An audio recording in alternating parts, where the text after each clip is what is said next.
ಬೆಂಗಳೂರಿನ ಸಾಂಸ್ಕೃತಿಕ ಹಿರಿಮೆಯ ಸಂಕೇತವಾಗಿರುವ ಕಡಲೆಕಾಯಿ ಪರಿಷೆ ಸಂಭ್ರಮ ಜೋರಾಗಿದೆ. ವೀಕೆಂಡ್ ಹಿನ್ನೆಲೆ ಜನರ ದಂಡೆ ಹರಿದು ಬರ್ತಿದ್ದು ಫುಲ್ ಎಂಜಾಯ್ ಮಾಡ್ತಿದ್ದಾರೆ.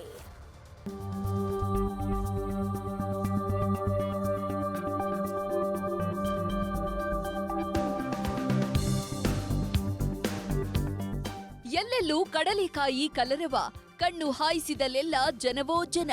ಪರಿಷೆ ಕಂಡು ಸಿಟಿ ಮಂದಿ ಸಂಭ್ರಮ.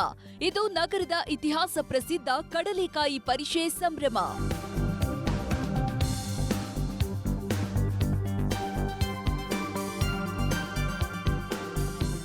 ಬೆಂಗಳೂರಿನ ಸಾಂಸ್ಕೃತಿಕ ಹಿರಿಮೆಯ ಸಂಕೇತವಾಗಿರುವ ಕಡಲೆಕಾಯಿ ಪರಿಷೆಯ ಸಂಭ್ರಮ ಜೋರಾಗಿದೆ.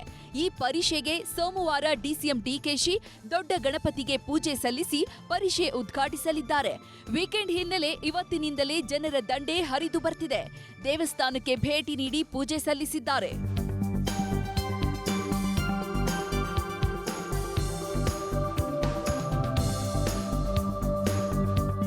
ಪ್ರತಿ ವರ್ಷ ಕಾರ್ತಿಕ್ ಮಾಸದಲ್ಲಿ ಕಡೆ ಸೋಮವಾರ ಮಂಗಳವಾರ ವಿಜೃಂಭಣೆಯಿಂದ ಇಲ್ಲಿ ಕಳ್ಳಕಾಯಿ ಪರಿಷೆ ನಡೆಯುತ್ತೆ. ಇದರ ಹಿನ್ನೆಲೆ ಇಲ್ಲಿ ಹೆಚ್ಚಿನ ಸಂಖ್ಯೆಯಲ್ಲಿ ರೈತರು ಇಲ್ಲಿ ವಾಸವಾಗಿದ್ದರು. ಆಗಿನ ಕಾಲದಲ್ಲಿ 500-600 ವರ್ಷದ ಮುಂಚೆ ಅವರೆಲ್ಲ ಬೆಳೆದಂಥ ಕಳ್ಳಕಾಯಿ ಬೆಳೆನೆಲ್ಲ ದೇವ್ರು ಬಂದು ತಿಂದು ಬೆಳೆ ಎಲ್ಲ ನಾಶ ಮಾಡ್ತಿತ್ತು ಅಂತ ಒಂದು ಕಥೆ ಇದೆ. ಅವರೆಲ್ಲ ದೇವರಲ್ಲಿ ಮೊರೆ ಇಟ್ಟಾಗ ದೇವರು ಇಲ್ಲಿ ಪ್ರತ್ಯಕ್ಷ ರೂಪದಲ್ಲಿ ಕೂತಿದೆ. ಅಂದಿನಿಂದಲೂ ರೈತರು ತಾವು ಬೆಳೆದಂಥ ಬೆಳೆನೆಲ್ಲ ಮೊದಲನೇ ಫಸಲನ್ನು ದೇವ್ರಿಗೆ ತಂದು ನೈವೇದ್ಯ ಮಾಡಿಸಿ ಪ್ರಸಾದ ರೂಪದಲ್ಲಿ ಹಂಚ್ಕೊಂಡು ಬಂದರು. ಅದು ಇವತ್ತು ಪರಿಷೆ ಅಂತ ಮಾರ್ಪಟ್ಟಿದೆ. ಪರಿಷೆಗೆ ಬಂದ ಸಿಟಿ ಮಂದಿ ಜಬರ್ದಸ್ತ್ ಕಡಲೆಕಾಯಿ ವ್ಯಾಪಾರ ಮಾಡಿದ್ರು. ತರಹವಾರಿ ತಿಂಡಿ ತಿನಿಸು ಆಟಿಕೆಗಳ ಜೊತೆ ಮತ್ತಷ್ಟು ಮೆರುಗು ನೀಡಿದ್ರು. ಪರಿಷೆಗೆ ಬಂದು ಫುಲ್ ಎಂಜಾಯ್ ಮಾಡಿದ್ವಿ ಅಂತ ಖುಷಿ ಪಟ್ರು.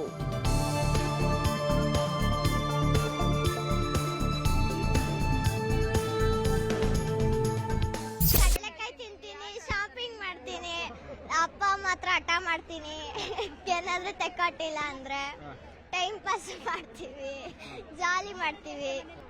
ಫಸ್ಟ್ ಇಯರ್ ಇದು. ಹೆಂಗ್ ಅನ್ಸಿದೆ ವೀಕೆಂಡ್ ಅಲ್ಲಿ ಕಡಲೆಕಾಯಿ ಪರಿಷೆ? ಕಳ್ಳಾಟ ನೂಕಾಟ ಚೆನ್ನಾಗಿದೆ. ಯಾಕೆ ಕಡಲೆಕಾಯಿ ಪರಿಷೆಗೆ ಬರಬೇಕು? ಸುಮ್ಮನೆ ಲೈಕ್ ಎಲ್ಲ ಶಾಪಿಂಗ್ ಮಾಡೋಕ್ಕೆ. ನಮ್ಮ ಸೊಗಡು ಕಡಲೆಕಾಯಿ ಗಣೇಶ ದೊಡ್ಡ ಬಸವಣ್ಣ ತುಂಬಾ ಒಳ್ಳೆ ಇದಿದೆ. ವರ್ಷಕ್ಕೊಂದ್ಸಲಿ ಮಾಡೋದು. ನಮ್ಮ ಮಗಳು ಮಾತಾಡಿಸಿ ಅವ್ರು ಮಾತಾಡಿ ತುಂಬಾ ಚೆನ್ನಾಗಿರುತ್ತೆ.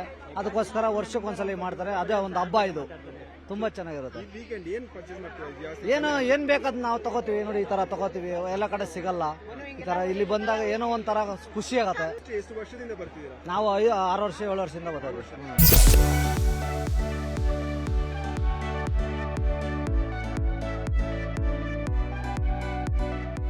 ಸೋಮವಾರದಿಂದ ಆರಂಭಗೊಳ್ಳಲಿರೋ ಪರಿಷೆ ಒಂದ್ ಕಡೆಯಾದ್ರೆ ತೆಪ್ಪೋತ್ಸವ ಕೂಡ ನಡೆಯಲಿದೆ.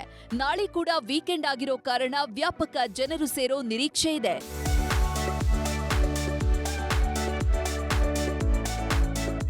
ರಂಜನ್ ಶಿರ್ಲಾಲ್, ನ್ಯೂಸ್ 18 ಬೆಂಗಳೂರು.